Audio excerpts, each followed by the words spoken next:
We went from talking about how just excited we were, Dallas, about getting into this season of SCL Valorant, only to provide it to you, 10 to 12 minutes late? We apologize profusely, but the game and the show must go on, and that's exactly what's going to happen here. My name's Infernosis, joined here by Mick, and we are super excited to get this broadcast going and this game going. Converse Purple Dallas facing off against George Mason University.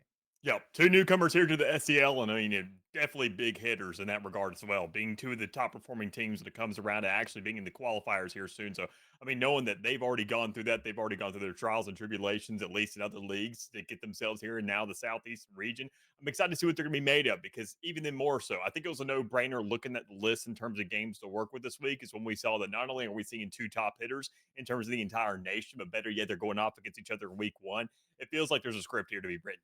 Yeah, you have a team that played in CVAL East and a team that played in CVAL South. Both of them got knocked out in round 32 just this last championship season. So there's something maybe to be said there. Now, Converse Purple, they had to do it as a forfeit loss, while the loss did come against, I think, one of Fisher's secondary teams on the east side for GMU. Either case, they both got at just as far in that side, so they're both just as accoladed and sitting Right. in the middle of the pack for this tier, for this bracket.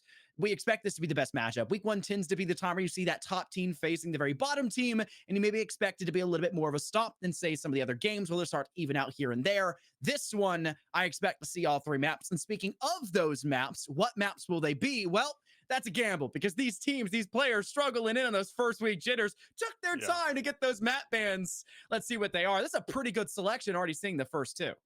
Yeah, I mean, they are just going ahead and laying things out, knowing that we're going here to buy him for the first one. That's the one I'm mostly excited for. Considering, I mean, I can lay everything else out, but I mean, I just want to put emphasis on the first map, knowing that obviously how things are going to go. Bind is bind. It's fast paced. Is what you're really used to, and even then more so knowing the introduction of a new agent, seeing all these kind of new collaborations coming in, and knowing that I mean, obviously, while we do have those first couple weeks where everybody just loves hopping on the agent, loves giving her a good old try.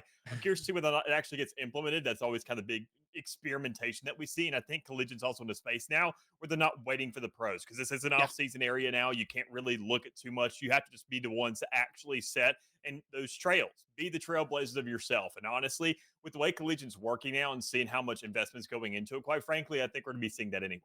I think the scariest part about collegiate as well is that these teams and programs have ex-pro coaches that are stepping down and actually coaching these programs, which Right. is 10 times scarier because it means they don't have to wait in the pro scheme. They are the pro scheme, which makes that next step for Ascension even easier for them. But like you mentioned, Bind, that fast-paced tempo, that really early start, that's where we're heading to first. Haven will be our second map. 3 objectives, a big difference in comparison to Bind with that fast-paced connectivity to site, a little bit slower when it comes to C and on that A side. And then we switched schemes before I saw the last one. That'd be a gamble to me as well. I don't know why I didn't read ahead. I just hate doing that because I can't read books that way either. But let's focus on the map of Bind. I've seen a lot of fade stepping in on this map, and we don't see any of that variation here. This looks like a very old, very default collegiate setup, seeing that Raze, the Brim, the Gecko, Sova, who was here and there on some teams, Cypher, which is a big choice for this map. Otherwise, you'll pick up the KJ. And while I see that on one side, I don't see that for GMU. They do not have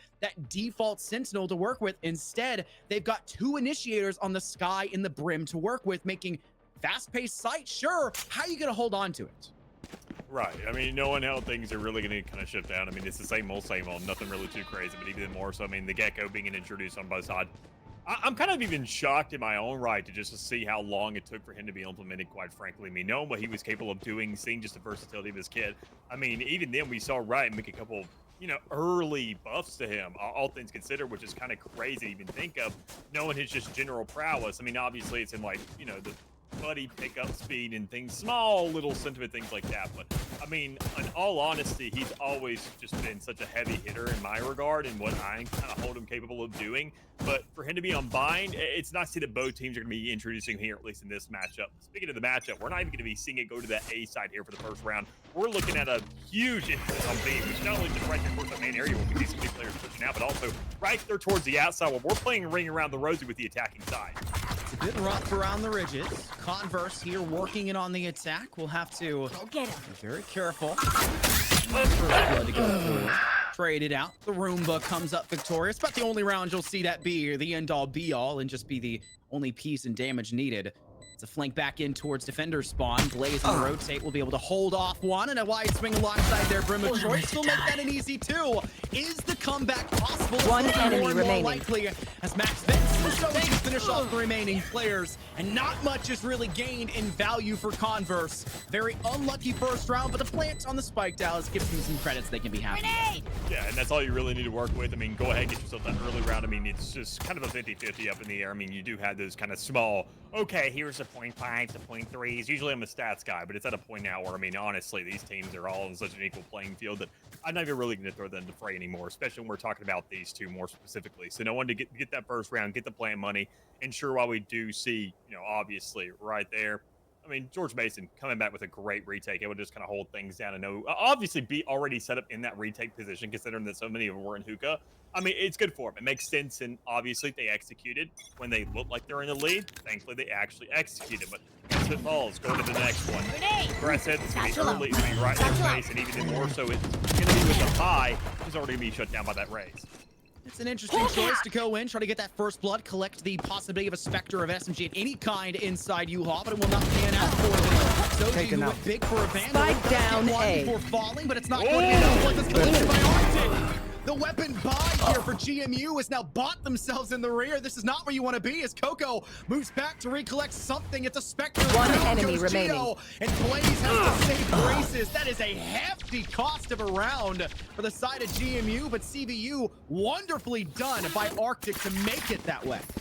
Yeah, I mean, considering, I mean, the round was a win nonetheless, you still have to kind of look at it and critique it a small bit. I mean, considering that we did see that kind of aggression going there to that, you know, U-Haul area, I'm surprised that we didn't see a pickup come out from the Bucky that was dropped by your raise. I mean, that's kind of like your domino effect, your Bogdan kind of situation. When you're going, you know, passing it over and over and over again, especially when it's in such an accessible spot, knowing that you're playing in that close quarters, that Vandal, you can't really guarantee it's going to find much. Arctic, I mean, obviously having the skills to close out too, but with another gun that never even got a shot off, considering the kind of angle and the kind of distance that you're working from, you should possibly find yourself that third damage on the ground on the back of it. But we're going to be looking at a new one. We're going over to the B site once more, kind of playing a game of flip-flop right now, going back and forth, but maybe we're not going to follow that suit. Who knows?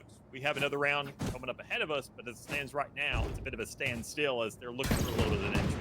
I'm expecting a TP possibly be put in play. Notice how Cypher, Icy, for Converse is lagging a little bit behind as they step off towards Hookah. It gives variable options for the team on B long to go ahead and take TP and maybe transition towards Showers. They also had that cam there. While the Cypher may be down and Icy's death is not so high and mighty, they have plenty of options to make that quick transition with the TP. Now head in towards that A side. Avian will extend themselves past the mock pit and will try to close in some space. Sorry, snake bites. But GMU are very quick on the uptake. Everyone's here before the spike has even been attempted to go down, and it'll be the wingman to do so before it inevitably fails with a great paint shell to secure. Avian, huge frag. Blaze has to clap back. Not panning out for either side, but somehow still GMU coming Spike out on down. top. Last player With the huge standing. success of the early 30 frag from seconds left. Cypher. Finally seeing some transition back as it's only Arctic. A beautiful last round with a Vandal in hand. Can they repeat their successes as it's a tragic 1v2? Spike out in the open in the entirety of GMU inside Showers waiting for this post plant as the ult orb is even collected, making matters even worse. 3-0. Ridiculous start for George. I mean, genuinely considering what could have happened there, that was a doable round under all circumstances. Knowing you had that recon dart coming up in 2 more seconds, you had 10 seconds to get that spike down. You heard the orb being picked up, so you know it's going to be an isolated fight if anybody does swing that. I mean, there's so much to work with there, but still, it's so little time to get it all done that you really can't put too much blame on Converse here for not getting that job done. But regardless, look at a 3-0 start. I mean, that is just astronomical considering the league that both these teams play in. Knowing that, I mean, you obviously had that 2-1 split more times than not. The buy on round number 2 obviously held your raise behind a little bit, but that's not the only thing. The scoreboard also just isn't looking too hot for the next player. So maybe there's a time to light it up, but when you're on this attacking side, this is the half where you're kind of hoping it at least comes to life. How much can you possibly do? Well, you have to assume that it's a lot. Sheriffs can really turn a team upside down, but you'll see a lot of respect for space, assumedly from George Mason. As they'll play heavy in Octagon. That Sky and Viper combo is oh so gorgeous, and you have to assume that's why they picked their agent selection so heavy in this direction, as there are no initiators on that A side. Instead, they'll leave Brim and Raze by their lonesome, and with no noise, no info, no sight lines of any kind given in terms of B mid and working towards Hookah. Converse say they don't like the option of B, and they'll rotate away instead to take A short and leave the Cypher on a single island to take care of Showers. This is the right idea, but a single shot from Max Vance takes down all of your approach. And now you have to try to get this frag back, or maybe acquiesce and say, hey, we can still take that TP and head back towards B if we bought time. And I just don't think there's any shot for it with more numbers falling. Remaining. I mean, there's too much going on Spike here. Too down much to even consider another half of the map. Knowing the spike was also relatively dropped in a somewhat unsafe area. I mean, it is recoverable, but you still have to invest in utility. And at that point, I mean, is it really worth it going to the other half when the one thing you're working with on each side is going to be that brimstone and surge of smoke? So, I mean, when you pop something, you kind of have to invest unless you're going for that kind of an early fake situation where that iPad's sitting in the middle of the map. But, I mean, for right now, the 4-0, obviously, after a 3-0, you're expecting the 4th. But the 5th is when, once again, you're supposed to be having these buys come online. You're supposed to have yourself a pretty good round. And knowing with these 2 ultimates available, you're hoping the Thresh is going to open up a lot of avenues. At least go ahead and create enough of a path to follow to some degree to get yourself on the site for free. Because you're at that point now where, quite frankly, Converse just needs to get a plan. They're desperate to even be in that kind of holding point, that defensive stance, because not only does it give themselves the benefit of obviously getting the objective down, but in terms of a long scheme, they need to start working on their defensive game, because if anything keeps on continuing like this, they're going to have to make sure that defense is playing to a T here. Yeah, that Viper has been absolutely wonderful so far for George Mason, and well, they don't have a Sentinel. They don't have something like a Deadlock to place down walls to keep them away from Showers. They don't have a Cypher for the trap wires. They don't have a Cam to work with. They still have plenty of utility that can just deny space, and they're playing beautifully together. Notice off towards B side, towards Octagon. That was a 2-on-1 swing, and while they did inevitably only trade, you still gain immediate value off of that because you can still play your burner utility to keep them off site on the A side. As Arctic with the Hunter's Fury comes up clutch with one, Geo able to find another. And while there is a slow rotate coming out from your Gecko on the side of GMU, but being Coco, it's a little bit too slow and leaves some things to be wanted as Wingman gets that plant down and plays that 5th man to a T for the side of Converse. I mean, in a 4v2 scenario, holding on to this site, it finally seems like Converse has gotten a hold of something. I mean, obviously, I think the investments to get it going here, but I mean, you could not care less. You gotta know what you're working with. You gotta know that there's only one enemy remaining, and even then you get that weekend bomb, and it's not gonna last very long, considering the circumstances of, well, an AI being in a 1v3. So, as it stands right now, I'm talking about Wingman, by the way, not Don't the jinx player. it, though. Very Stay much humble. want to clarify that. But as it stands, I mean, knowing that even in the Neural Theft wasn't invested, I mean, that's just by pure circumstance of that player falling first. You still know that, honestly, you're a bit okay with that, considering that you still find yourself a round win. You can take that into the next one as long as you find yourself first pick, which, considering the kind of competition you're working with, and knowing that you're on the attacking side, you're only hoping to find. How much value can you find instantly here for George Mason? You still have plenty of eco. That was never going to be a doubt. 4 rounds in a row. Not many weapons being dropped the round prior. It's just a matter of staying safe when going for these ult orbs as they try to play into that economy as much as possible, as the Seekers will be fully charged with K-Turn grabbing orb. Now, even more success off towards the A side as a quick shot with an operator in Showers cuts down Avian's approach, and you're looking at a, once again, man disadvantage coming out for Converse on their approach on the attack. Do they leave the Cypher off towards B? Do they play for the intel? How quickly will they have to make the rotate? And which side of A will they inevitably choose to step towards? With the spike being off in Showers, Dallas, that basically makes that TP impossible to approach from. They still have that 60 seconds of time in the bank still ticking. They could make a rotate if absolutely necessary. Well, good start here, considering that, I mean, while they lost a player, they did also find a way to go ahead and bait out one of those ultimates. So we now see that Showstopper isn't available on the defensive end anymore. That's going to be good to kind of go ahead and make sure to lock things down on that retake side. But even then, better yet, the Thresh is still there. So you're not really freaking out too much. You know that there's still options there for the likes of George Mason to just really come in swinging. But as it stands so far, you've got to see what we're working with. These guys are not even getting themselves onto site. A lot of base coming in towards the A site with the recon dart, knowing that you don't have an initiator, but with the double initiator, that's 30 where you seconds get left. that benefit. You can still find yourself a way to get on the site. You still have somebody to back your duelist up. And, well, they're still 6 feet under, but they can at least work in tandem to some extent. Already, I know exactly where it's you necessary to go ahead and close up the site. They got themselves a spike down. Just comes out to go ahead and create a little bit of a leeway here for the likes of Converse to get this retake going, but there's still time. There's still players, and better yet, there's a post plan. waiting to just kind of be executed on. But in the 3v3, you have that flank coming through, and that's what I'm keeping my eyes on. This is going to be a standstill. How aggressive are they going to be? Do they know that somebody is behind them? Well, here comes Arctic, letting you know that. Player standing. Yeah, they do. The first frag inside of Elbow, knocking the brim down on the extension to refrag your teammate, was perfect to keep Converse 100% out of this round and force that lap around to go the other way. They don't have the orbital strike. They cannot barrage the objective. They cannot keep them off the spike for too long. With no molly as well, they've really got to be able to ego swing those, which means they have to play closer. That's why you see the Thrash go a whole lot sooner of a detonation inside of Garden, just was slightly too far to the middle, missing that Cypher tucked away in the closest cubby. Everything played besides the Thrash perfectly for George Mason University, and Converse needs to keep these pivotal pieces of their puzzle, of their kit, of their team alive and thriving, and maybe be a little bit less sacrificial for those initial duelist takes, because we've seen one too many times here already. Avian sacrificed their life on an early extension and hoping for something only to come up with 0 damage to their name by the end of the round. Something has to change, and an eco round, probably not the best way to change it, but the rest of the team besides Avian have guns. And I gotta hope that Avian's boost pack prowess can get them into sight and knock down at least one player. Right, I mean, with already so much emphasis on pushing the side and already down for the count because of that. Doji is already showing that. I mean, while you do have that duelist role, you don't have a jet, but you still have a player who can do with that operator like nobody's business. 2 instantaneous picks going off. Finally, the trade comes through, but it's just 3 players too late if you ask me. Consider that right now, what you're trying to do is just get that spike down. You can't really dip out because, as you can see, player standing. this game, at least attempted, it's not going to get you very far. George Mason has been tearing it up on this defensive side, and they've been doing it without a sentinel better yet. Arctic has done everything for Converse, and yet still the team has come away dry with no success bar round 5.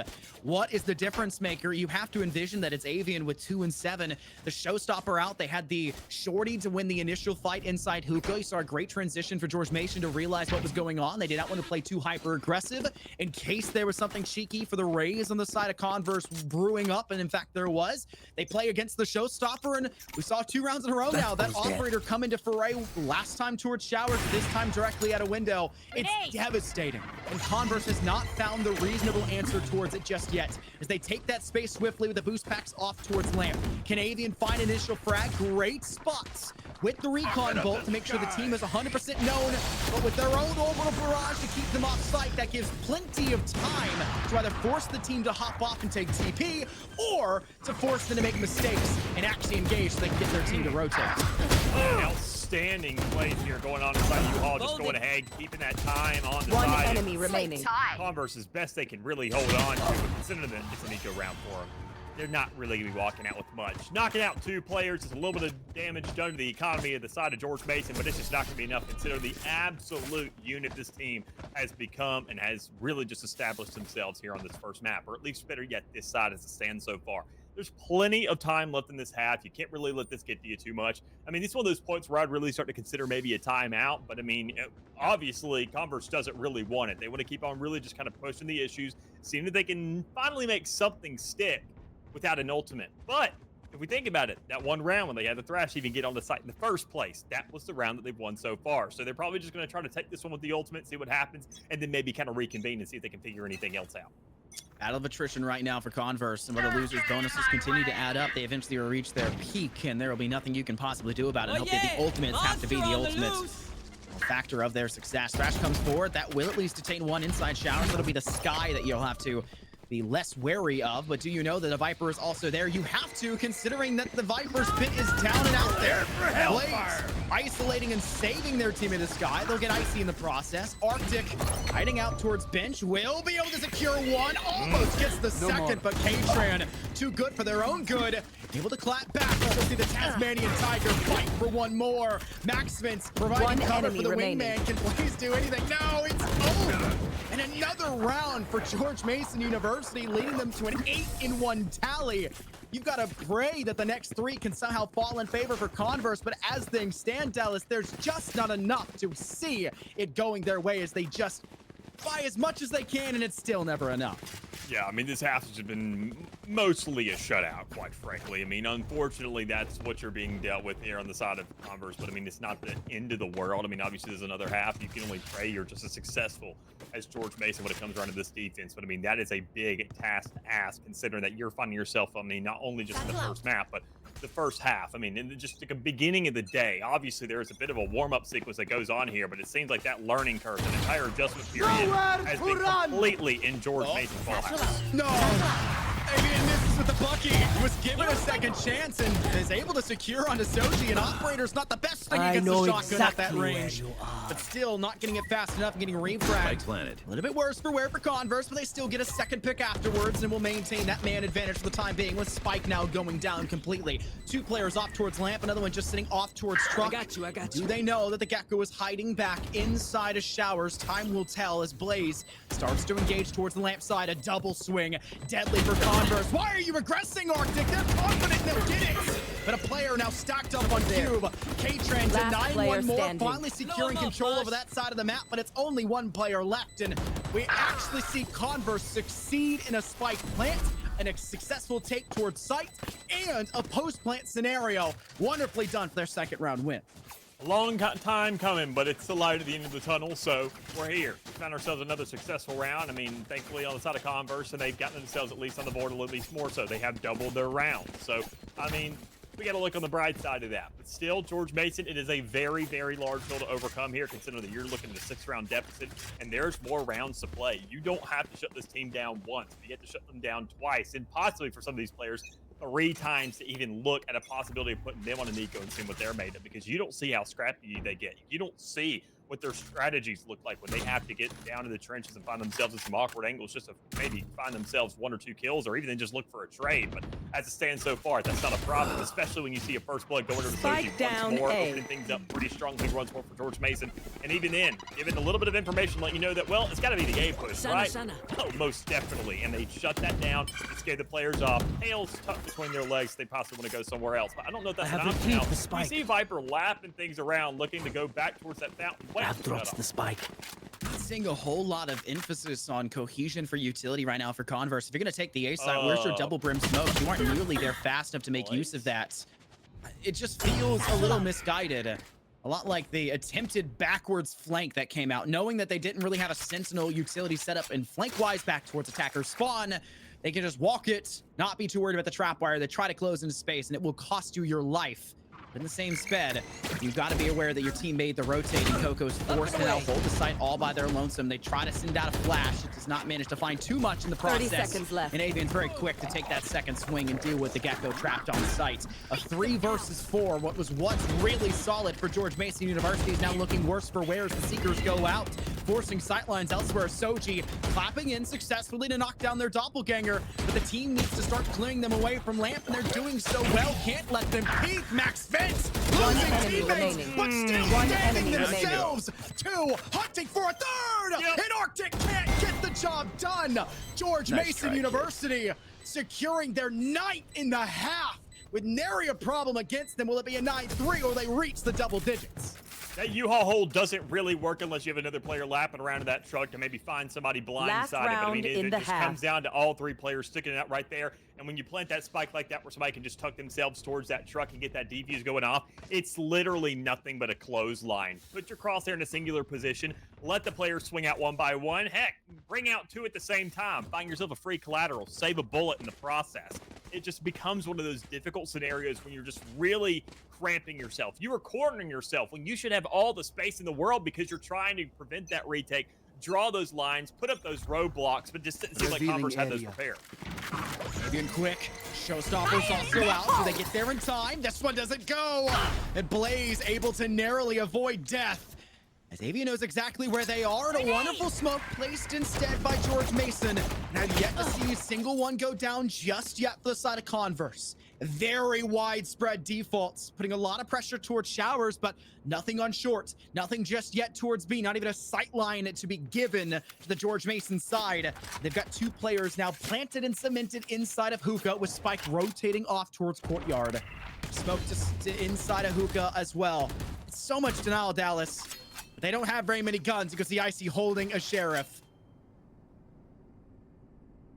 It's desperate measures. Yeah, a neat go around here for the Right final, here. for the conclusion of this half. I mean, it's just not a good situation to be in.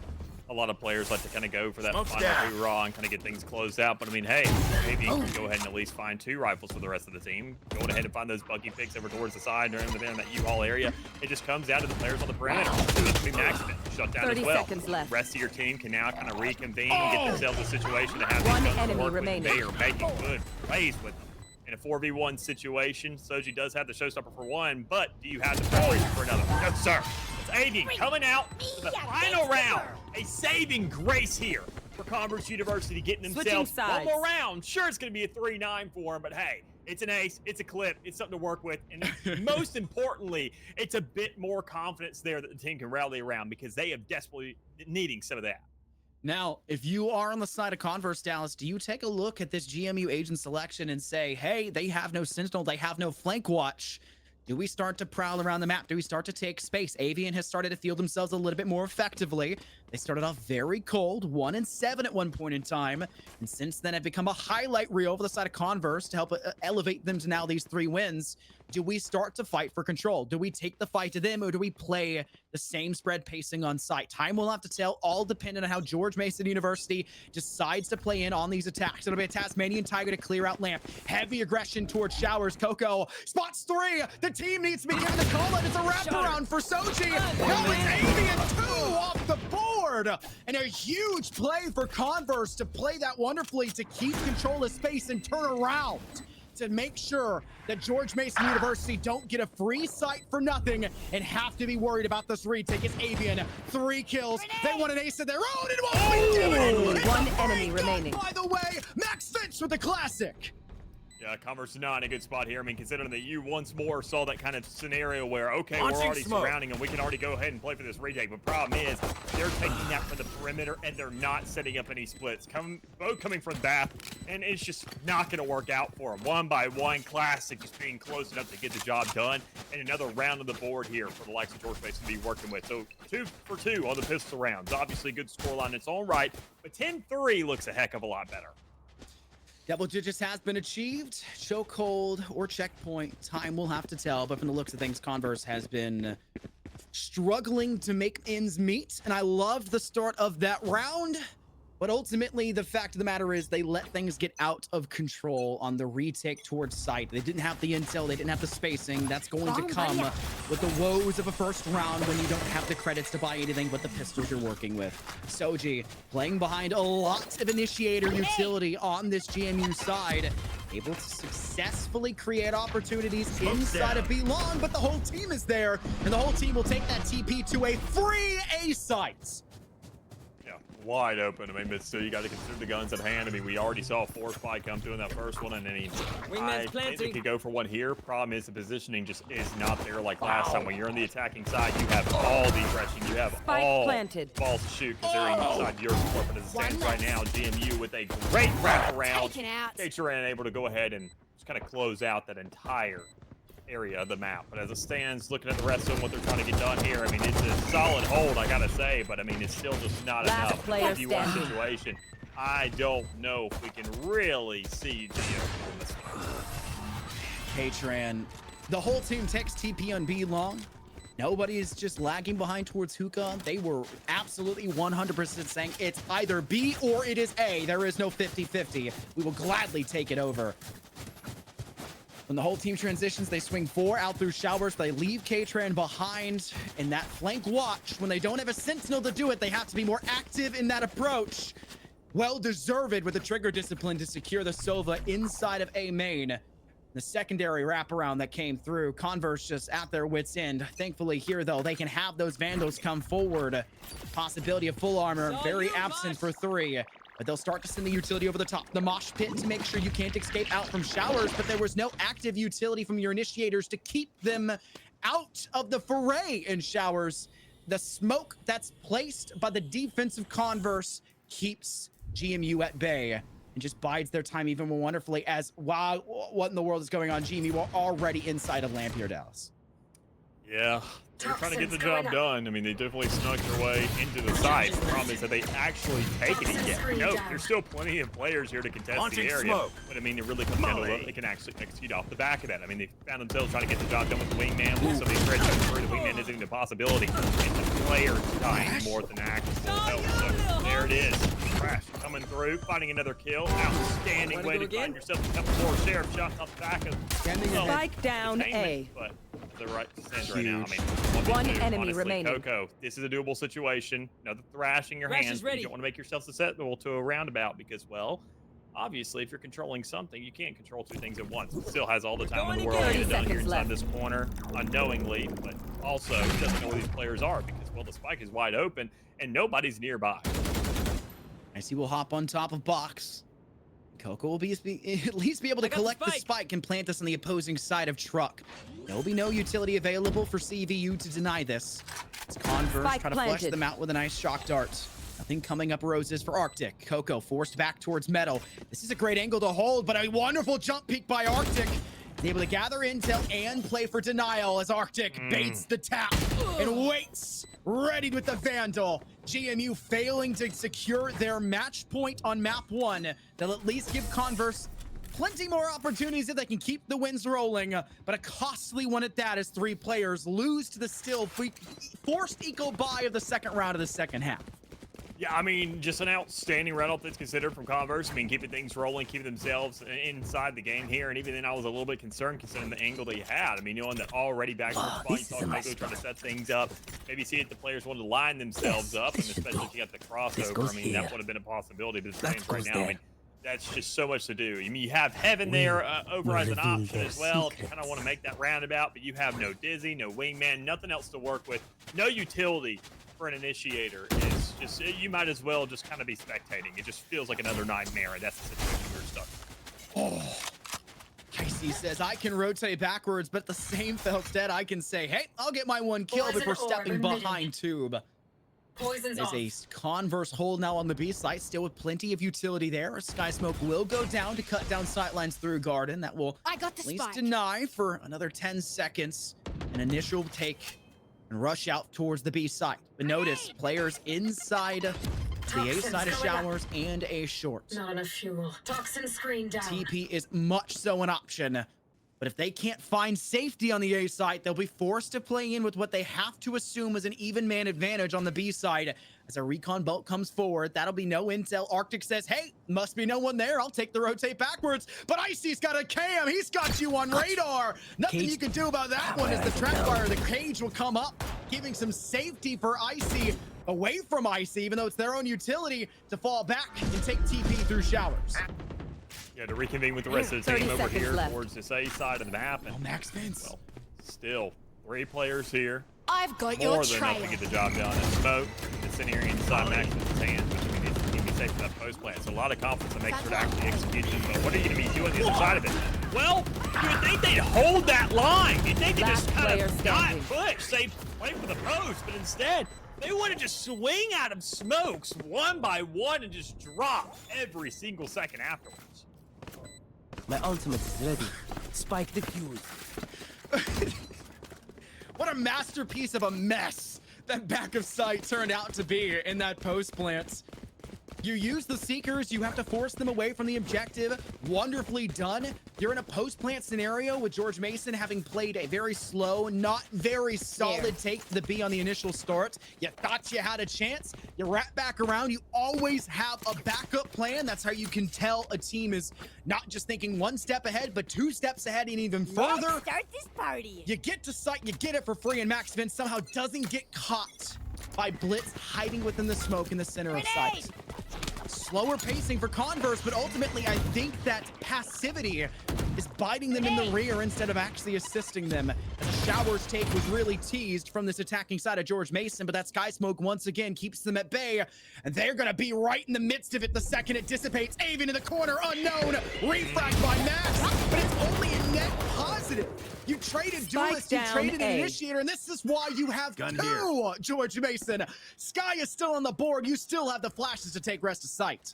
I mean, I'm not even caring really about the agents too much. You found weapons off it as well. I mean, Here. you just giving yourself a 2,000 credit upgrade for 2 players. So, I mean, that's going to Time be to just hunt. monumentous in terms of actually taking the site. But problem is, on the opposite side of the map, your lurking player who is going to try to obviously kind of work with everything else going on and try to play off that success with the rest of the team. They just can't even get the chance to piggyback it. But, I mean, already unknowingly, or better yet, they probably have a hunch knowing that, sure, well, you do have this outer edge of the Spike site. planted. You are completely surrounded. That main area of A is not even an option. Troop wired up, Cypher set up on that side, and you are just completely shut down to this lane that is the outskirts. Using the last Sky smoke to keep the Sky within it, almost for K-Tran. One enemy Max remaining. has a molly, can go ahead and place it. Fall back, Max, no need to stand. You have an orbital barrage. You don't gotta play too aggressive. You get the two. One But enemy can you remaining. get the one? It's not gonna matter. The defuse will go through. Nice Max try, realizes kid. there's not enough time to play perfectly for the barrage alongside the molly. K-Tran tried to buy enough time within the smoke. They played 3 layers of smoke in that round to try and assist that player, and it still wasn't enough. But with an eco round like that, still going so positively in your direction, you have to imagine when they actually all have rifles in their hands, the pace will have changed, and the idea is a cemented in stone. The problem, though, Dallas, there's 4 out of 5 ultimates ready for the side of Converse, and these are ultimates you do not want to mess with. A Thrash alone will force you out an entire attacking angle on the map of Bind. Right. I mean, but even then, I mean, good news for both sides. I mean, just besides its ultimates alone, I mean, Converse has been winning rounds. That's the most important thing. But better yet, they haven't been the best ones in the world, which is the benefit and kind of the trade-off here for George Mason. They've been making these rounds much closer to what we saw their defensive sides. I mean, every single time they had 3 or 4 players still alive, it seemed just absolute kind of wipe through and through. But right here, right now, this seems a lot more sketchy every single time. So already with players having to get trapped on that octagon and at least one player going through, now the Hunter series coming out. I love the initiative from the ultimates coming out, but at what trade are they going to be making? What effort are they going to have, and are they really going to find any results? Well, off the 2 we've seen thus far, we've seen little to nothing. I didn't realize 2 players would be inside Octagon. There's a reason we call it Octagon. It becomes a fighting ring once a player is known for sure to be in there. You place the orbital barrage to make sure no players can escape from there before you extend forward and go for your frags. Still positive for George Mason, a very wonderful counterplay. The defense of Converse is still standing. It's just a question of where.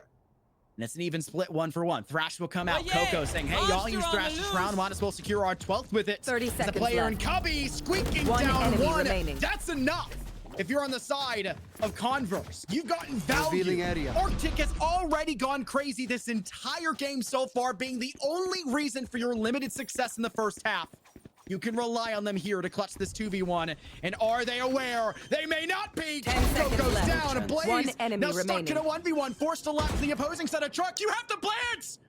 It's too late. Brother. George Mason, stick the plants. Clutch. It is your win condition. And Blaze thinking they could win it all on Arctic. Come up. The timeout called. Smart idea. You got to break down what went so wrong for George Mason. Yeah, just a better understanding of the environment, of the kind of state of the game, knowing that let's slow things down. Let's kind of go ahead and think it through for a little bit. I mean, especially after such a head-to-ground like that where you saw Converse going ahead, popping so many of their ultimates that, I mean, you're just kind of...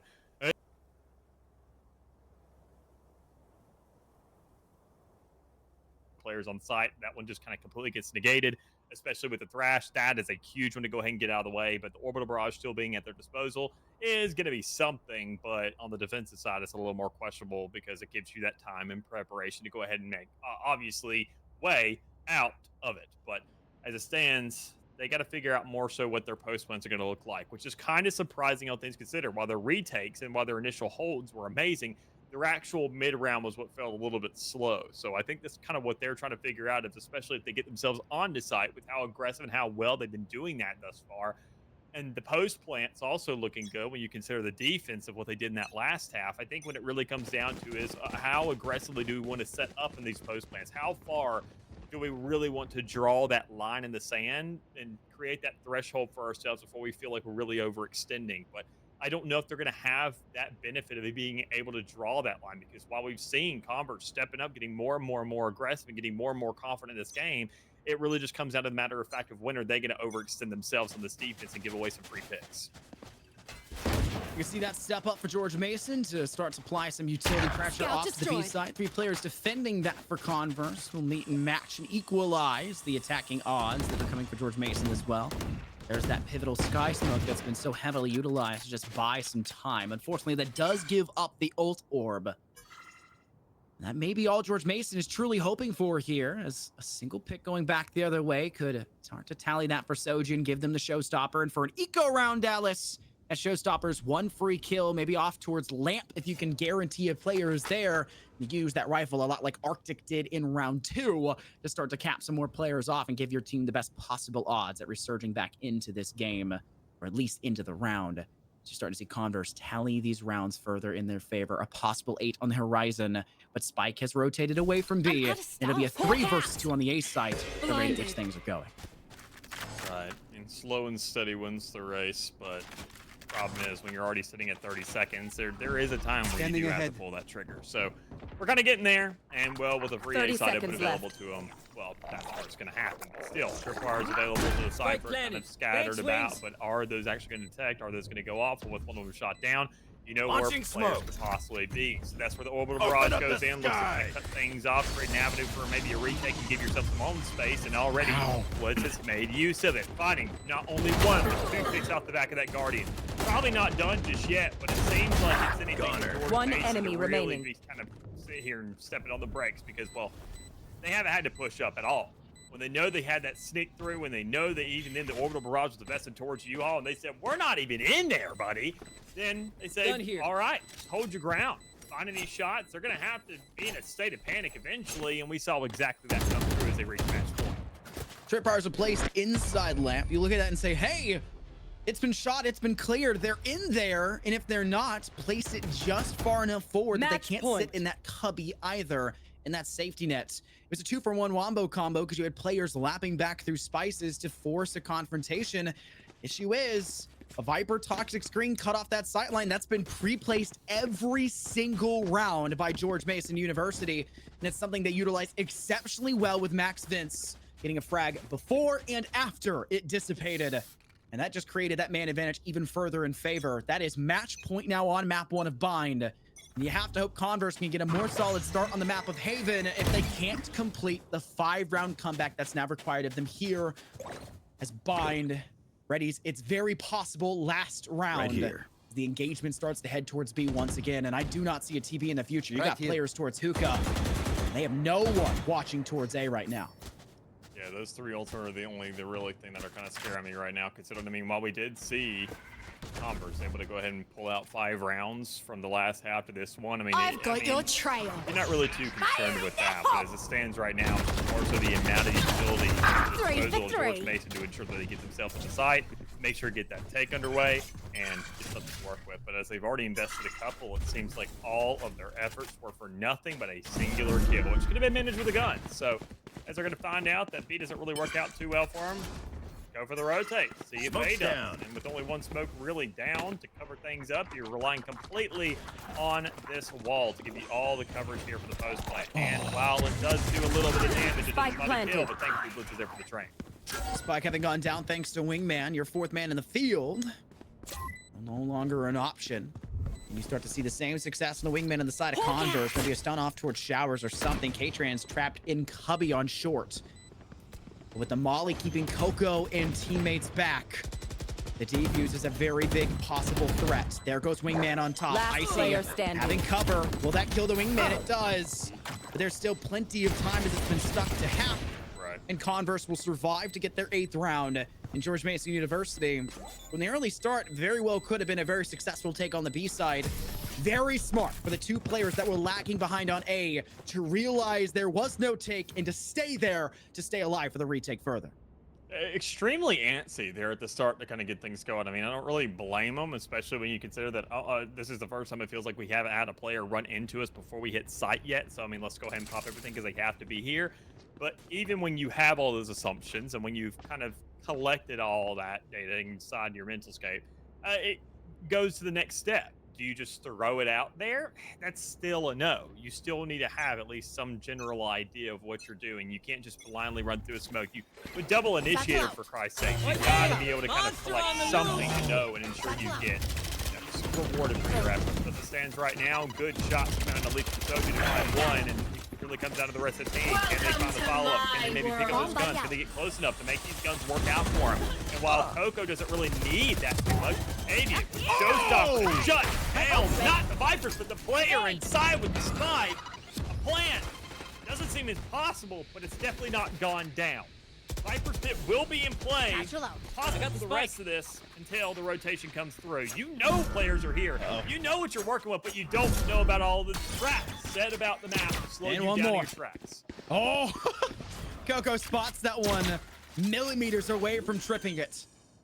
And while it is an even 2 versus 2, Converse have a lot of weight on their shoulders.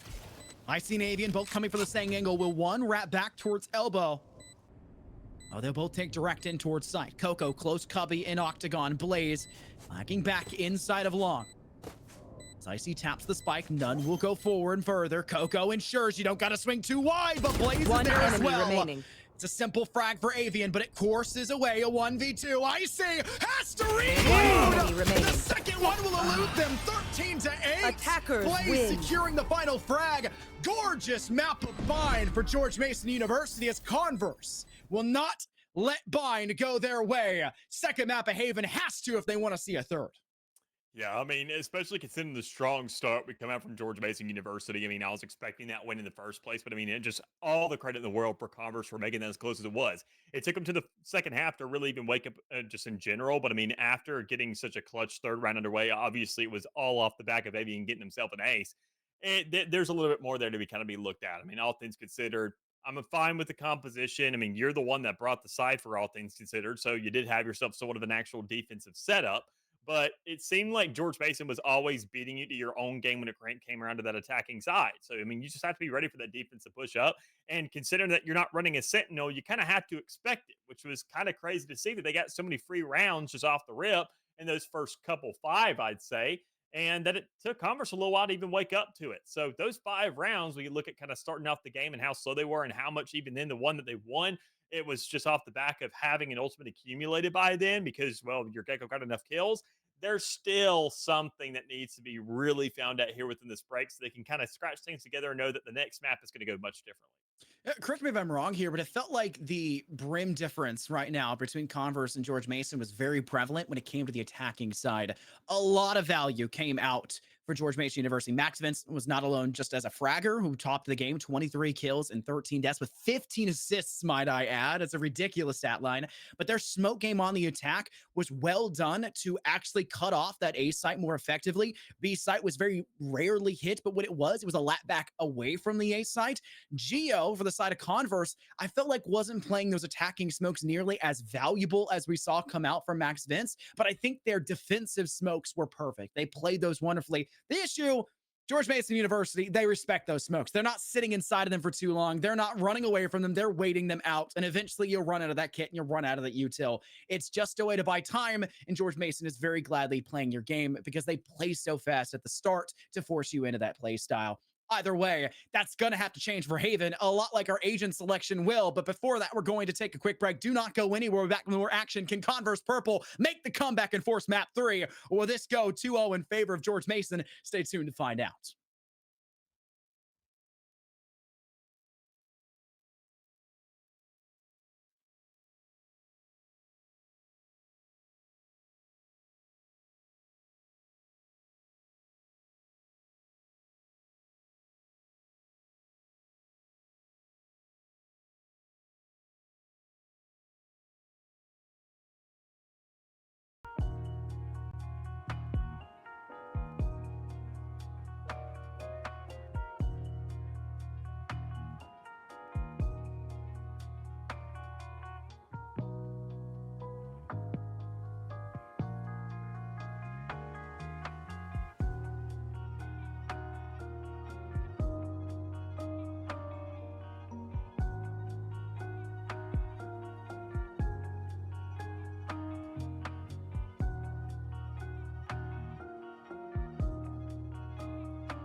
Season 5's off to a hot start here for George Mason University as we see them take that first map of bind 13-8.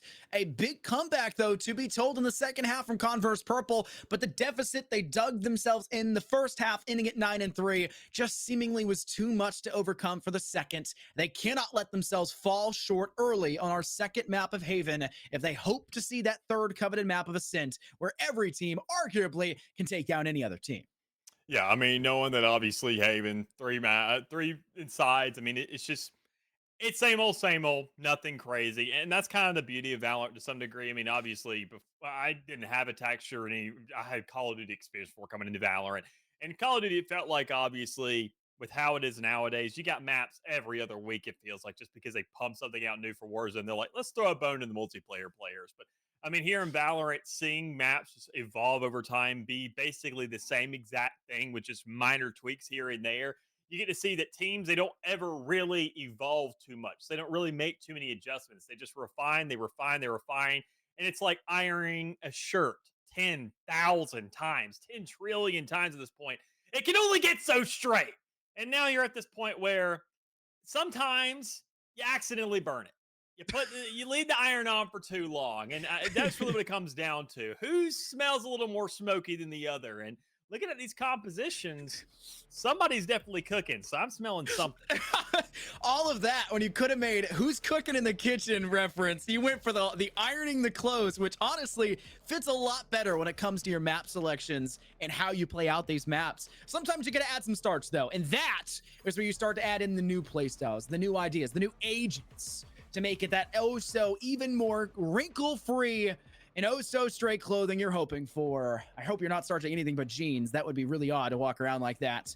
But we do see a lineup with a Neon finally on board, and it's for both teams for the side of Haven. Right. A lot of colleges last season still were hesitating to play the Neon on this map, despite just how dominant she truly is. So seeing that be put in play, great to see. KJ for one side, you got the Cypher for the other. Besides that, it is a mirror matchup. The Sentinels being your only breaking point in the scheme, and that's a major breaking point considering just how difficult and the differences in the sites that these two Sentinels will have to play with. Which, albeit the duelist pick, at least in terms of Neon, we saw players do it, but it was more in T2, Tier 1, a couple of collision teams here and there, was very, very much a specialist pick because of Neon. But when you consider the buffs that came through, that was the end of the collegian scene, which is more so, I think, only that was viable for you to maybe even C-Val champs. I think that was the only time it was actually kind of in play during the collegian scene last season. Now, I mean, it's kind of the point where it's a bit of a requirement, saying if you're going to be a duelist, learn to play Neon, because there are places where it's just like kind of a no-brainer. And with such a large map, with so many rotations having to be forced through and knowing that you're running a country mile, why not as well just actually run it and run the duelists who can do that? No double duelist as well, which has been grace for a lot of teams. Not really a big fan of it personally for Haven, but we've seen it plenty of times.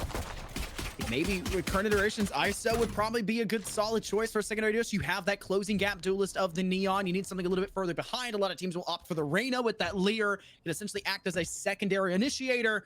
But ISO with the get out of jail free card, that is their bubble, that is their shield. You can pop it, lock it, and really take down a whole lot of the opposition as they come towards you. And speaking of which, Recon Bolt up and over the top. Avian will clear it. Flash, wonderfully played. Has to play within their own fast lane, but eventually a player on the opposing side does go down. Last player And it standing. is a slaughter on site for George Mason University, clearing every single known presence for Converse Purple and saying everything that happened last map was no fluke. We'll start it again here for the second.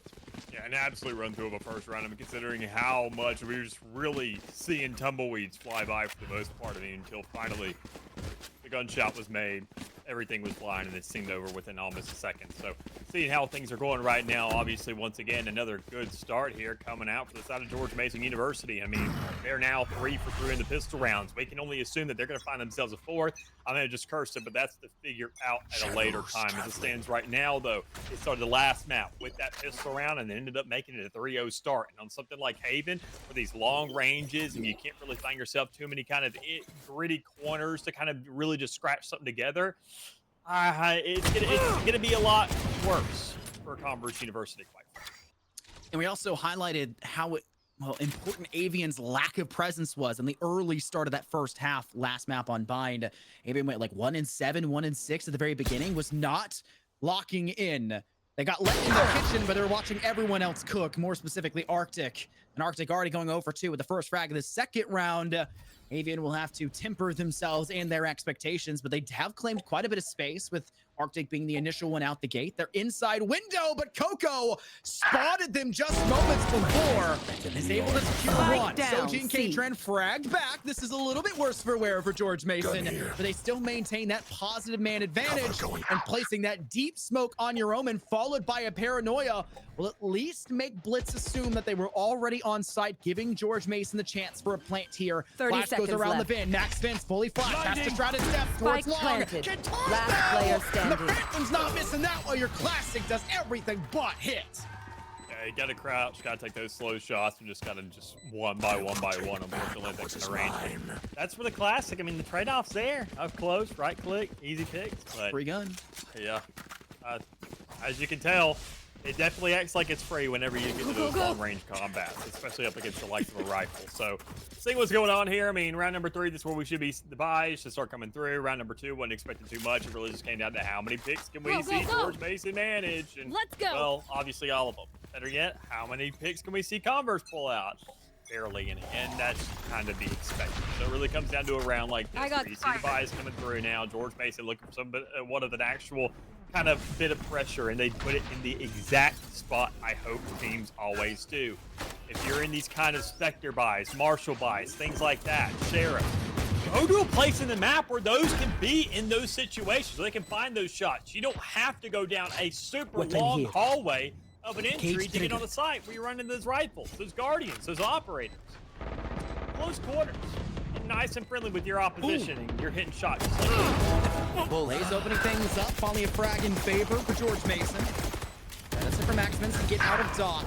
The recon bolt still pipped them prior. Geo defusing, it's sticking. There's no reason not to hang on to this. Another frags for favoring George Mason up to the conclusion. Inevitably, the score results will go 2-1, and that 3-0 start we saw come out for George Mason University on Bind will elude them, and finally Converse will stick to the status quo that is Valorant competitive. The 2-1 start, and they can kind of take their choice now about how they'll play this. Icy not able to full buy something. They'll need to make a choice here. They'll go for a Guardian, a cheaper choice bought by Arctic to assist, and that's probably the most influential player to do it on, considering Icy has 3 out of the 4 total kills your entire team has gotten. Feed the beast, pass the rock to the player that's already heated up. I mean, even then, also holding that C side, I mean, you're just going to be looking down a huge lane there, and you're just going to be trying to hit as much shots and get as much damage off as possible, and obviously manage a couple kills in the possibility. But, I mean, right here, right now, it's not even that big lane you're seeing the players start to funnel through. It's going to be that garage area of the map, looking for that automatic, looking for those sections, looking for anybody to kind of overexpose themselves, maybe something's given up, but nothing as of yet. And maybe with them already having so much control over this courtyard, you have B, you have garage open, technically, but there's still decisions to be made, still shots to be called, and even better yet, you could turn around if you thought it has a little bit of a rotate. And there you go. You already know it's worked out somewhere. You know that, okay, here we go. A obviously has a lot more space to be taken. They knew Avian was having to push up somewhere. The foregone conclusion, it's Avian. You've played an entire map against them already. You can assume their playstyle. Wonderful flash to stun. Or concuss, I should say, to stun. Securing it, not getting shot by the Bucky. Now Soji hopping and skipping, playing into space. Arctic. A bit of a gamble out in the open, but at least securing a refrag. Icy in the corner. One. Last player standing. As Geo will make the Spike down rotates. A. The neural theft that's still ticking. You may know where they are, but they could just shoot slightly better than you, it seems. And Coco will find the final frag. 3-1, still the same score after 4 on map 1. But the difference is the rounds in which the victory took place. Still, though, George Mason University with the lead. Yeah, enough of one to work with as well. I mean, considering it's not a 4-0, 5-0, anything of those kinds of likes. I mean, you're happy with the results. You found yourself 1 on the board and relatively early considering what we saw in that last game. I mean, it was a 1-2 kind of matchup, and they're on there. They're playing the game. But in these kinds of situations where you see that, I mean, at what kind of cost? So, I mean, one of those rounds, the one they won was a stick on the spike, by the way. It wasn't a legitimate win.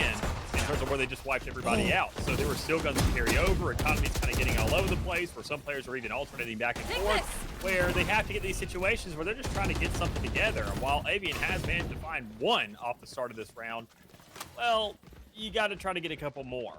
But there is a gun up for picks now. So I mean, that could be a possibility, seeing the two players Camera are taken out. Could have juggled it. Whether they really wanted to take the time to do so or not, we'll have to see. That was not the case. Avian will have collected it. Coco able to secure that pickup. Do they know there's one more? Can the Sova step across away from that double stack and go for it? Classic freak on, by the way. Not good enough, though. Its cost does not matter if you just can't click. One dead. K-Tran getting one more frag off towards Geo. This is a free rotate. If you can get it, you spot blitz. You know one's in garage. You know where the Cypher is. They just killed your teammates. It's an ace site, all yours for the taking. And if you're the two remaining players now for Converse, you have some rifles that can be claimed. Do you go for a save or do you engage here? You have to go for it. You must engage. You've got the guns. Go to heaven and start trying to lay down hell on the players still lagging behind down on site, even though they set up all of that Sentinel KJ utility to keep you back. Yeah, speaking of hell, nobody's set up over there. I mean, which is kind of a bit odd, all things considered, but I mean, understandable nonetheless. You're playing for the post plate, you're going back towards spawn. You have the Civil with the Hunter's Fury, you had the Breach with the Rolling Thunder. I mean, there is a lot to work with here just for them to say, why not just rip it and find ourselves a guaranteed round, because so much time has passed, and with that KJ and those nano swarms just sitting on top of that spike, by the time you even get around to going for that defuse, I don't even know if you'll really have the time for Last it. So, player I mean, standing. it's suggesting to maybe knock some guns out, see what kind of clutch you can pull off, but no matter what, that spike was not going to be defused. It's just so much utility still available thanks to the agents that stay alive, the players that stay alive there for George Mason. Converse, it's a good result still for an eco round where they come in with purely classics and one shorty. I like it. It's a result you're hoping for. But now you're going to start seeing a whole lot more come out for the defense finally, as Icy says, hey, Avian did pretty good previously, or sorry, Soji pretty good previously on bind with an operator. Haven's a lot easier to utilize it. I'm going to bring out the boomstick myself, but they're not playing C long. No, they're using it on A inside short. And a smart decision for Georgia University to go ahead and fall back. They don't want to deal with that on A side. They're going to C instead, and they do not get first blood, but they're in sight. But it won't last. Next fits to the TP off the board. Blaze into space. Do they know there's one on plant? They don't. It's Last only player Coco. standing. Spike down, C. Yeah, I don't know about this one. Bot coming back. Bot coming back. Bit of a mess. Over on site. I mean, you're not going to go on that rescue mission. Can slip past at least a tripwire, maybe find yourself a kill or two, especially after hearing feet run around. But I mean, they're just going to go reconvene with the rest of the group, hopefully stay alive. Oh, nope. Oh my. You got an operator, brother. Yeah, you're about to find out. Watch. Yeah, peek it again. Down. Peek 3 Placing players. alarm bot. Alarm I dare bot you. down. You win it. 30 gifted. 30 seconds left. Oh! That's Okay, I one didn't off shut the board. up. Goodbye. That's be forced to eat their words. Swarm going Placing forward. swarm I see, grenade. and they're good for it. Bomb grenade. Dallas's wallet breathes a huge sigh of relief. As you'll see Converse Purple take away a round once again. And this is, what, 6 rounds before we saw a second round finally fall in their way as they won 2 of the last 3 rounds in the first half on Bind. Getting now the score to 4-2. I'm outta Very here. impressive in comparison, but comparison is Go, the go, thief go. of joy. Converse still need to realize they're behind, get their head in the game and stay focused, and they are clearly good enough for it. The George Mason University. You can see that neon. So he is raring out the gates to get forward as a shrouded step and the slide ready. Soju, the recon bolt, that's into space. Icy stunned. One more on the board. Why not? Gorgeous start for George Mason. Yep. Gotta go. That's what your neon's supposed to do. charges. Manipulate those slides, go crazy with them. You This got way. yourself a 2K, so I mean, you get yourself another little bit of regeneration. You find yourself another one to work with. Just burn them on sight. because you'll have one maybe a little bit later. I mean, you've already taken all the ground Spike you need. planted. You're already on site. You're already expecting players to swing out there for main, just come out of spawn. I mean, it's nothing crazy. A huge TP coming through to Last baseline player one. I'm standing. shocked even that one went through because otherwise it would have been a flawless round for George Mason University to get themselves, well, here to work with. So 5-2 is going to be the score here to play with. I mean, still better standing for Converse than what we saw earlier. They've won themselves now a round legitimately, I would say, and then a round obviously by just pure defusal, but still, as I mentioned earlier, regardless, these rounds for them, whether win or lose or how it goes, their economy has always been very, very shaky. And that doesn't only hold true on this map. It held true on Bind as well. So knowing that, I mean, here, they're in another eco, you can only expect that George Mason's going to be able to pull this one out unless we do see these ultimates absolutely pull off miracles. So he's got the Palpatine. They both do. The dangerous way to go about it. They'll clear up some space with the fast lane. Into it. The recon bolt. No, tapped instead by a dart. Running low. Oh my Major God. success. Eventually one will go down, but both sides lose the Palpatine. But it's George Mason losing less in total on the side of Converse Purple. Avian. Only a classic in hand. They try to make a mountain out of a molehill, something out of nothing. This eco round looks to be falling the exact same way. There's that fast lane. Max Vince knows exactly how this should be enemy played. They remaining. just watched Soji use it every time they've taken that A side. They will not fall for it. But your teammate doesn't learn from it. And Soji, sorry to break it to you, it looks like Avian's starting to learn a little bit of using it against you. Your own tricks against you. They'll have to use that on their attack, though, when the sides flip.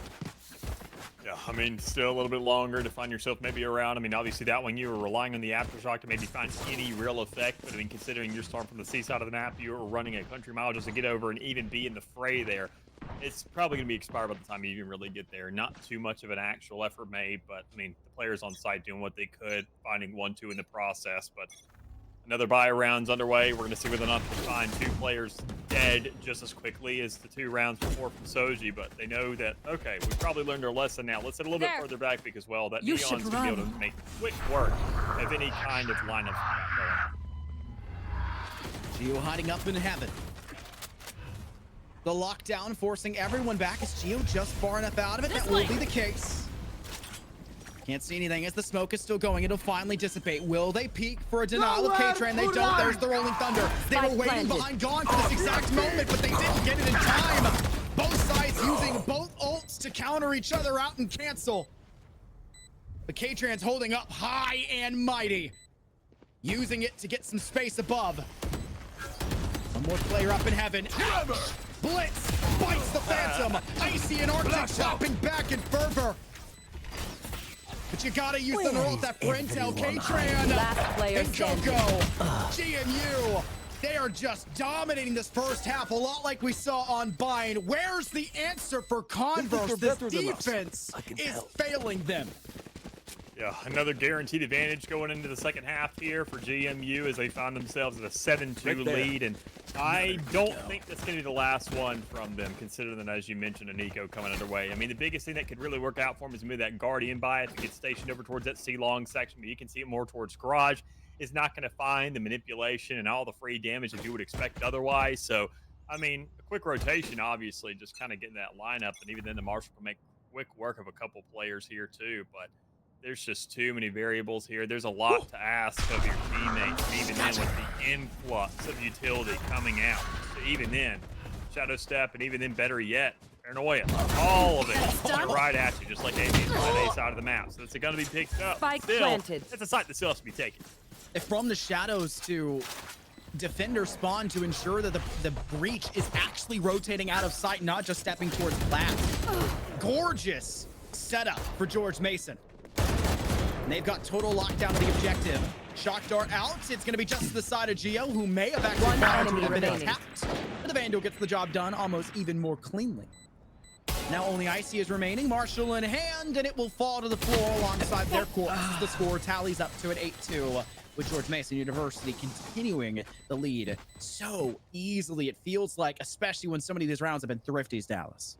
Right. I mean, when they're in the lead, I mean, you've seen it feels like George Mason, what you can gather from teams more times than not is what they can make of, eco rounds. You can just kind of almost add that exponentially when it comes around to their full buy rounds. The way they play, no teams really change up too much when it comes around to their ecos, just maybe how aggressive or how passive they are, or kind of a little adjustment here and there to how their utility is going to be covering their corners. They're going to use it a little more aggressively to kind of cover their own tail. But as it stands, when you see George Mason, not even really being in ecos in the first place too much, but better yet, when they are in those ecos, they kind of make much better work of them.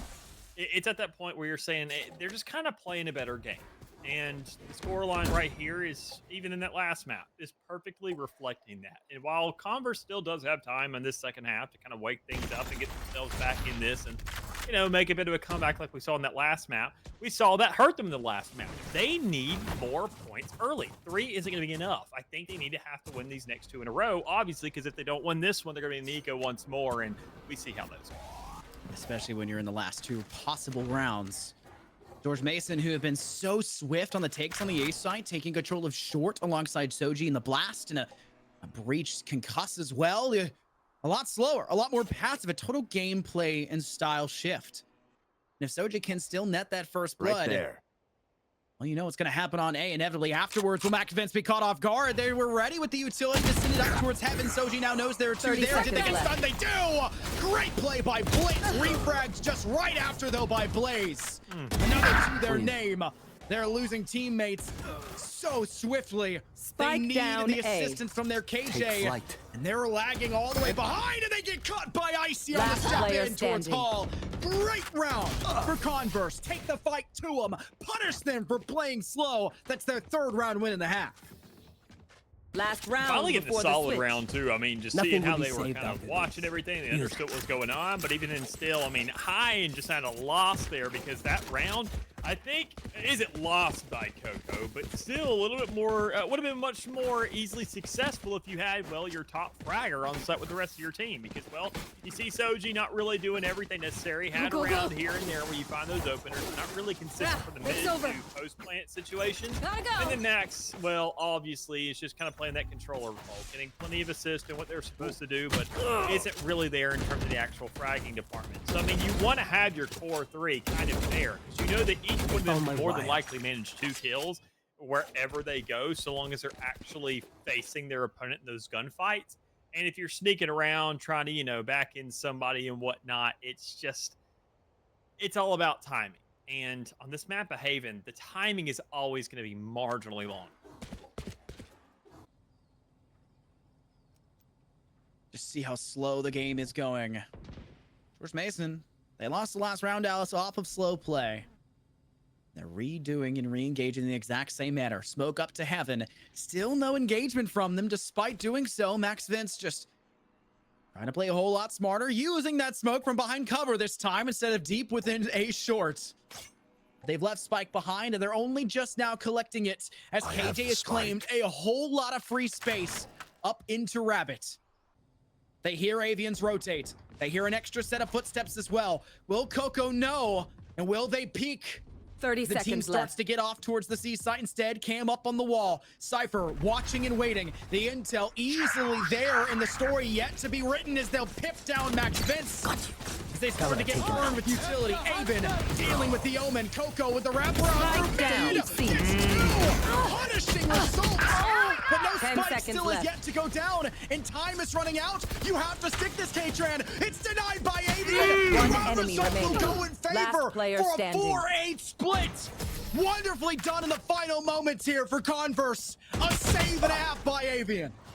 Working things out. I mean, Switching literally that sides. entire round, obviously not coming down to Avian just because he didn't single-handedly get every kill, but still made the most important decision of the round. Not going ahead and getting aggressive for kills, but knowing exactly which one to get aggressive for. The most important one that does end up making sure that spike doesn't go down, and Cocoon the half with once more a win coming out. So, I mean, huge here once again for the likes of Converse to pull out one round, make sure they have themselves a better look when it comes around to the next half and getting those 2 rounds that I mentioned they were going to be looking for. So I'm thankful to see they managed to get those.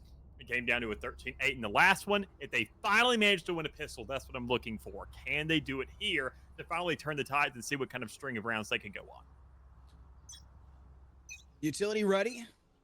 Little bit of space claimed over towards window. Nobody here for George Mason, though, defending that middle of sight. Instead, they'll stack up with a 2-1-2 default. Go, The go, one off go. towards garage. It's an A-site hold majority. Blaze able to lop Avian off the board. Hiding within the smoke is Arctic, who does not respect your dark covers. They do not care for your obfuscating viewpoints. They will extend into space and they will right-click with that classic and do what it does best. It's now a man advantage in favor for Converse. Soji Right there. wanting to claim space. Players in hell force them out as Max Vance gets one. They don't know Blitz is there. They were too deep within the hell itself Nice try. to be spotted. A spike is easily coverable from long. And there is no utility here to deny. Max Vance will just play a smoke within the objective.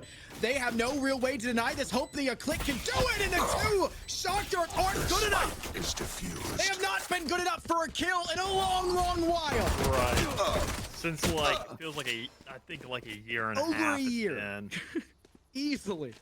I mean, unless you pinpoint them, unless that dart hits them, The dart has to do damage.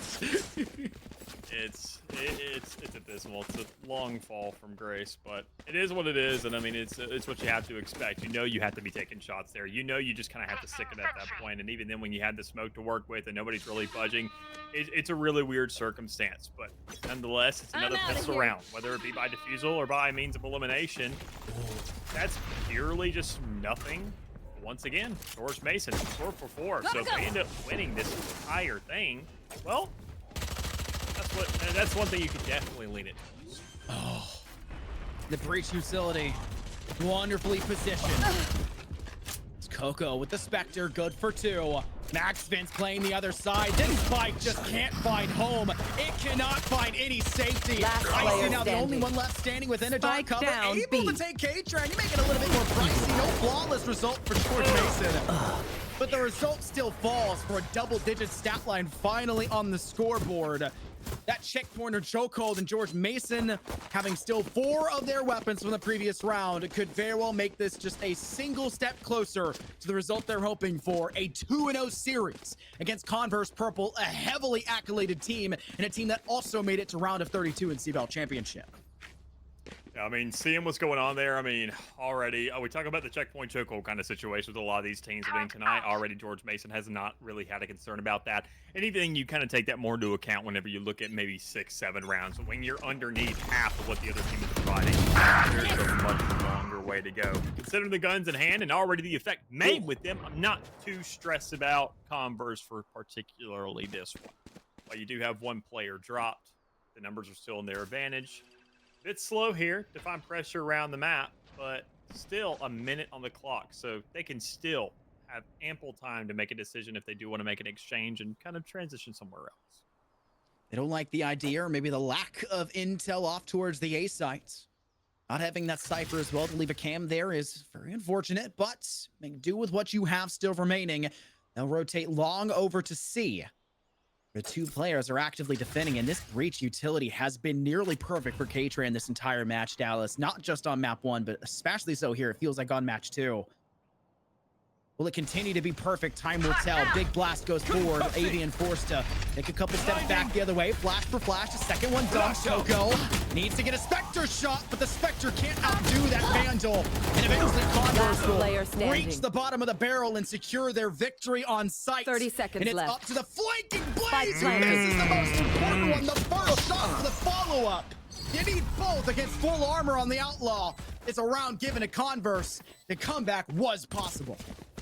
Actually, if you hit it in the head, it's one shot. Okay, I'm sorry. That's also true with the Marshall, so. A lot cheaper of an option, but obviously not what Right opted here. for. You're hoping to get some early hits, at least just get a lot of damage down for free, find your shots, and just get out, and then make those kind of actual hits that much more hard hitting, and especially all those bullets. I mean, leaving a player on 5 HP is literally nothing, but I need this. Seeing how it's going so far, 10-5. I need Good to see this. that we do see it My after those thanks. first 2 picks that Converse managed to get. They do actually end up winning the round Cage off the triggered. back of it. So knowing that a 10-5 is now in play, we get closer and closer to wonder whether or not a comeback will be underway. But looking at the actual buys at hand, we're seeing full rifles on the side of George Mason No once way. more. They just got to get something done with it. It takes a little bit for AV to wake up and do something with that. So deep into the seaside, but somehow still not able to clear away plasma. Max Vince flashed. They see the gun barrel just fire through. When you're wanted! But Blitz outdoes themselves. Player and window. Soji, Last no player good. And standing. Blaze is forced to follow them to the afterlife. It's a chokehold right now for the double-digit stat line at GMU. 6 rounds now falling for Converse, and it's off of petty mistakes, it feels like. You see the barrel when you're shot, Max Vince. That's so uncharacteristic for you.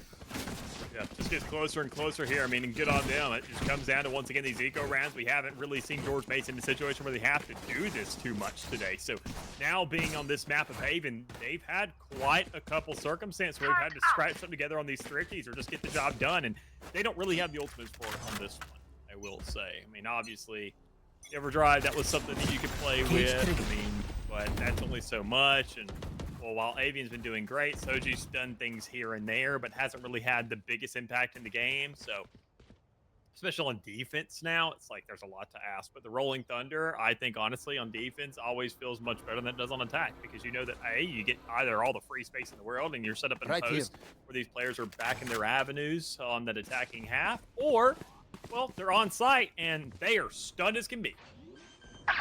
I've mentioned the statistic a million times, Dallas. I'm sure you could recite it in your sleep. A site is the most retakeable objective. That's why they leave it up for the taking.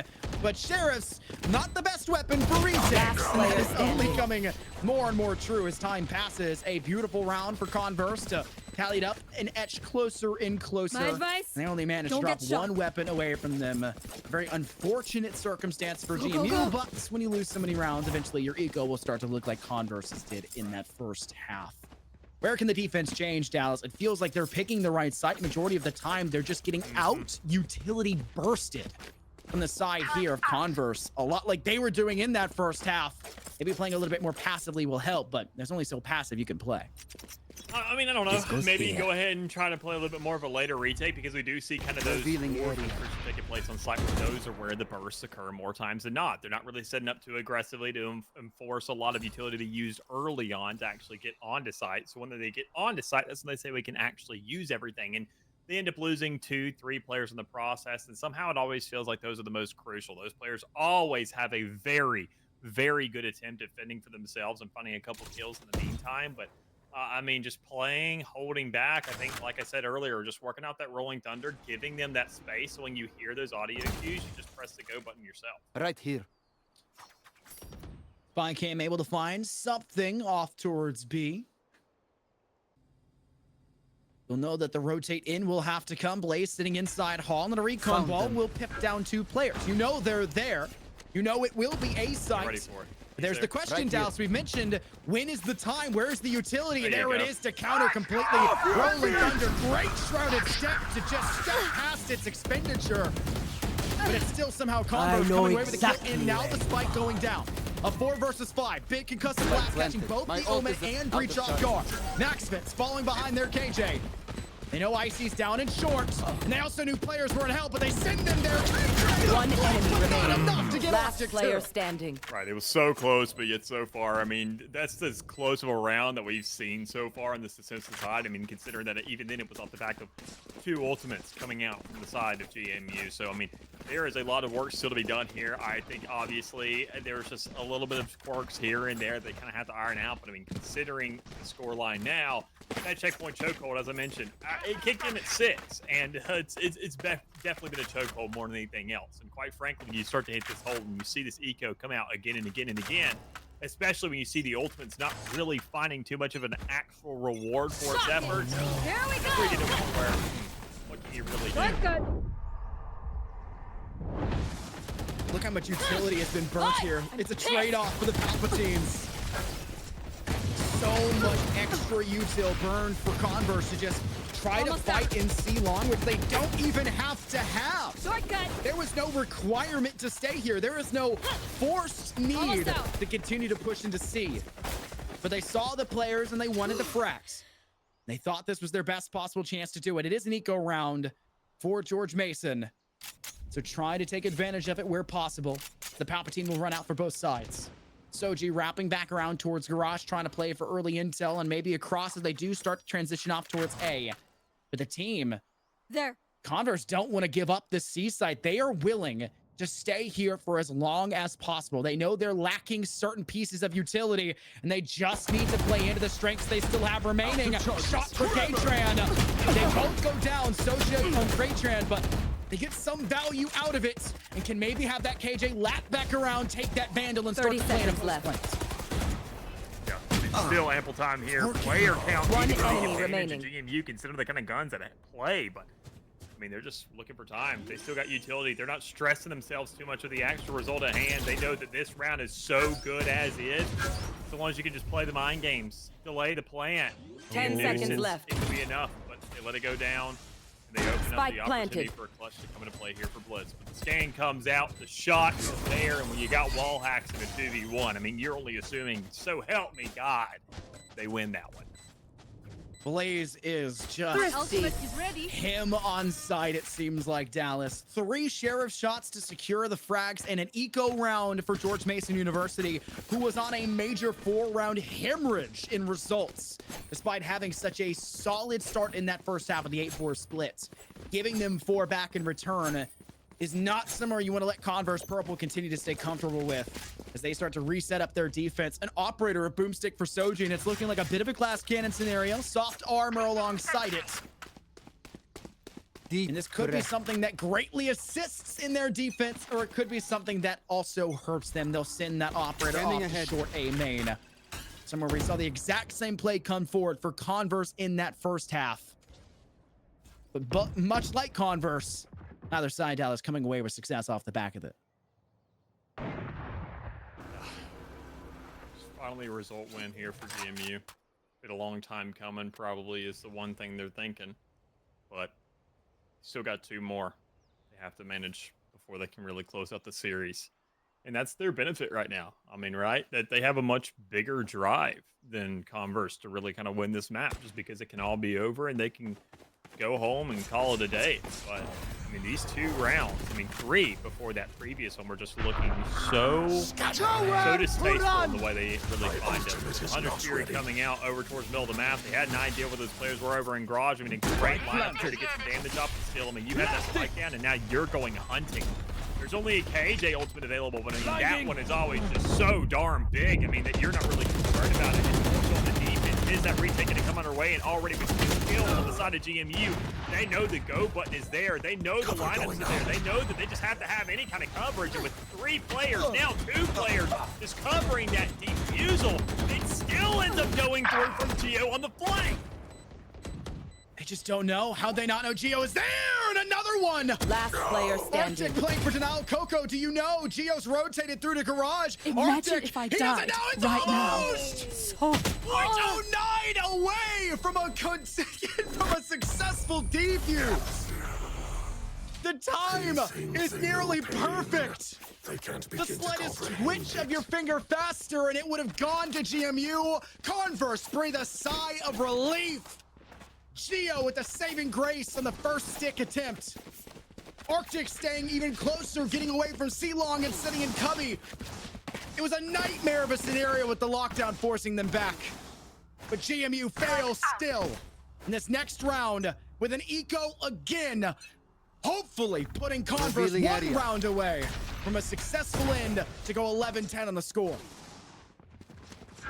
Slow and steady has been a big ingredient in this game thus far, but it's been completely thrown out in this round individually. Finally going ahead and just pressing the pedals down. We see Converse trying to take a different approach to this one, but it's kind of worked out to their degree, but I mean, it's still just maybe not enough. Finally, Vantage is going to one side, and you thought the pressure would go back One enemy to remaining. 2v1. It's as close as you Spike can really down ask for a singular individual, and even then, K-Tran doesn't have much HP to work with. Gonna be a pretty easy kill, but it has to be there. And already a enemy snap remaining. on not one, but 2. Geo bringing closure to this thing, putting them in double digits. They clutched out the round prior. They played so damn well to wrap back through Garage, through B, and take that defender spawn route. And then the sickest flick we've seen in the SCL for this season, maybe mark it last season, Dallas. Who the hell cares? Nasty to secure the second round after. That is now double digits for both teams, and this double-digit margin for GMU has been a chokehold. They are gasping for air, for a break. This utility dumpage has been an onslaught, suffocating for the side of Converse. And Blitz has been their leader for it. 13 assists. Gross. But can it get them a free plant onto B? A space has been claimed by Avian. There's not any real utility, it feels like, to deny this. They'll use the Rolling Thunder. That's enough. But Blitz was using it to bait anyways and doesn't even get tagged by it. Yeah.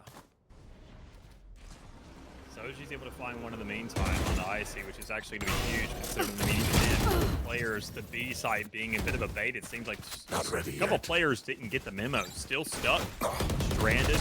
Not able to find themselves an escape route, but they make sure to get some damage there as a trade-off, making things doable once more. We've seen clutches from each one of these individual players with the Hunter's Fury coming out, the stun being made, and the kill by Blaze. It is just a masterclass of a round here so far. Down, C. Not flawless just yet, but one more kill player separates them from it. standing. Better yet, one more HP. I have the spike. It's a whole lot in front of them. It is a flawless round to guarantee 12. And what better way would you want to get your match in series point for the first week of SCL Season 5 than an onslaught of a second map and in a flawless way to secure the match point? George Mason, no longer stuck in the woes of an eco. Looks the other way, though. Converse, 2 rifles, a Bucky, a Sheriff, and a Classic. And you do not have Palpatine. You're 2 pips away. Do you farm across the map? Do you play Farming Sim 2024 in SCL Season 5? I don't think you have the chance to do it. Avian wants to play early to A. So just trapped there. This could be a chance, but the utility keeps them back. Smart play by GMU. They know. They hear the guns. They realize it's a half eco. What they're playing for here, I mean, otherwise, Avian wouldn't have even bought up in the first place if you're going to go farming orbs. That's a waste of 900 credits, knowing that your economy has not been in the best state for this entire game thus far. So knowing that even then, any kind of lineup, you want to find the closest avenue of entry as possible. And, well, it's a hell area. I mean, that could do it. Right there in that tunnel. That could be the place you go for, but there's still a lot of question marks whether or not it could actually work out for him. Because, I mean, sure, you want that first blood, you want to find that neural theft, you want to see what you're working against, but already the distance has been closed for that bucket, but still. 2 more players trying to go for a trade. Not nearly as good. Well, it ends up showing out what you get right there. In a 2v3 situation, you could almost call it a 2v2 considering the kind of health on Sova there, but with the 2 ultimates available, there could be something scrappy made out of this round alone to just keep things rolling. Give me a corpse. Step into short. Where is everyone hiding? 30 seconds left. Shock darts are keeping them back. The neural theft taps intel for 2. They know this is an even 2-on-2 on site. The Blaze is already low. Be a 1.5 scenario, but if you can hit your shot, it won't matter. They do not care about their One enemy remaining. 15 HP. Spike down Cypher A. with the forehand. 10 Get the seconds job left. done. No. Last player Spike collected. standing. Icy I have retrieved clearly the able to spike. get the spike down for free as the KJ's too far to come and help. It's Coco v Icy. Sentinel on Sentinel, and Icy has no hack. They're tipping it off. They want to give the chance, but they can't. Coco secures the 13. It's 13-10, your final score. And George Mason University will be your victors here for SCL Week 1 of Season 5 in this matchup. Considering what we saw in that first half and what Coco was able to pull off in a 1v1 situation where it is just the luck of the draw, that guy always has an ace up the sleeve, it feels like. So I'm not really stressing that fight too much. I was kind of expecting that result. I would have given a cheer if we did see the game continue to go on, considering we would have been looking at a possible overtime. But George Mason, I mean, obviously, they had the ball in their court.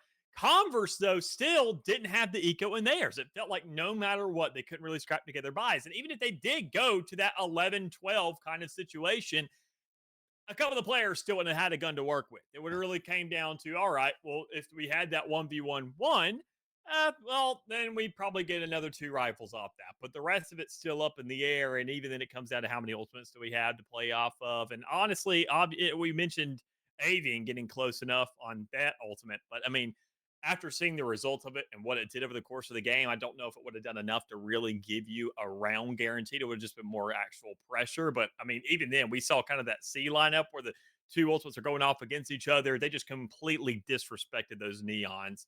So as it stands, though, George Mason, considering what they pulled off in that first map, it was deserved right from the get go. But they made sure that, well, as the first map looked good, the second map didn't look as great. But that's only just because we saw Converse finally able to manage to get a little bit of a streamlined process going on. Great first map, even better second map. What more could you ask for a start here, Dallas, for SEL Season 5 in our fall semester? And this is that tier 1 block. This is that bracket we were talking about that's going to be the closest matchups of the best teams. There's still going to be plenty of close matchups as well for that tier 2 block. So if you want to see more of that action, make sure you ask for it over in the Discord and check out all the socials for SEL. We'll have more games going on every single week alongside not just Valorant, but Rocket League on Wednesdays. So if you're a fan of car soccer, tune on in and DJ will treat you right in the booth. But until then, until next week, we'll see you guys later. Thank you for tuning in. We'll see you guys as soon as we possibly can.